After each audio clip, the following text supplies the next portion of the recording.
side وهو midna waa fuulo waxa weeye waa biyo kulqale marka waxay ku xiran tahay hadba dabka aad la dagaalamaysid nooca uu yahay marka goobteena laba xabo u baayay laba nooc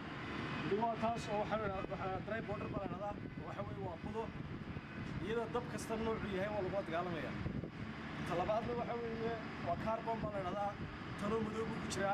insha Allah waa tusi doonaa iyada waxaad ku dagaalamaysaa wixii electriga ama maayada dabka lightka ee aragtaan dabka hamoodina halka u baranaysan oo kaliya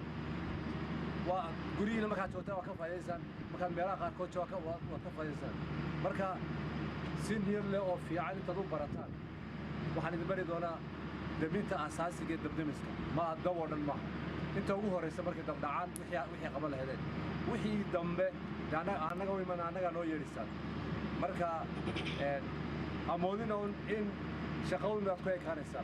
gurigaaga imka haddii wax dhacaan waad gartaa wixii talabaad ku dhaaqinahay waxaynu aad iyo aad uga mahad celinaynaa jananka iyo tiimkiisa oo ilaa iyo maalintii musiibada dabka nagu dhacday inala garab taagnaa maxaan ahdaayay tababaro waano talooyin maxaan ahdaayay talooyinkan iminka aynu ku keennay bahaladan waxyaalahan badan aynu ku qabanayno tababarkan aynu ku qabanayno jananka iyo tiimkiisu bay ka timi aad iyo aad baynu ugu mahadnaqaynaa waa in laga faa'iidaysto oo maskaxda loo furo wixii ay noo sheegayaan oo aynu ka faa'iidaysano oo hadhowto haddii wax dhacaan ilaahay naga haya haddii wax dhacaan maxaan ahdaayay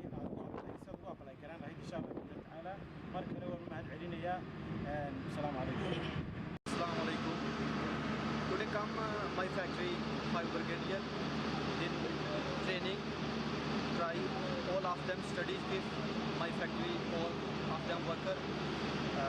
Better I. This Somaliland 5 brigadier very good or very nice duty. إسماعيل وقت خلصت كذا الخيرات. waxaan ka fahmay tababarkan si fiican waanan qaatay waan samayn doonaa haddii ilaahay ka dhigo haddii ay musiibadaas u dhacdo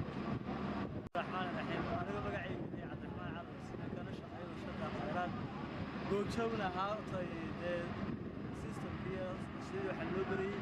waxaan mahadku ilaahay baa mahadku baadhay badala waxaan mahadnaqayaa kooxda dibdimiska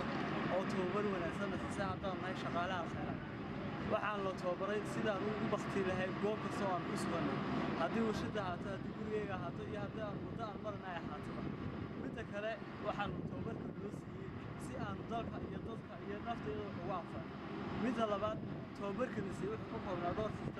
systemku koobaad wuxuu ahaa haddii aad ku saacatid dabkaas systemku waxaa sheegaysaa haddii aad haysatid qalab ay wax baqtinaya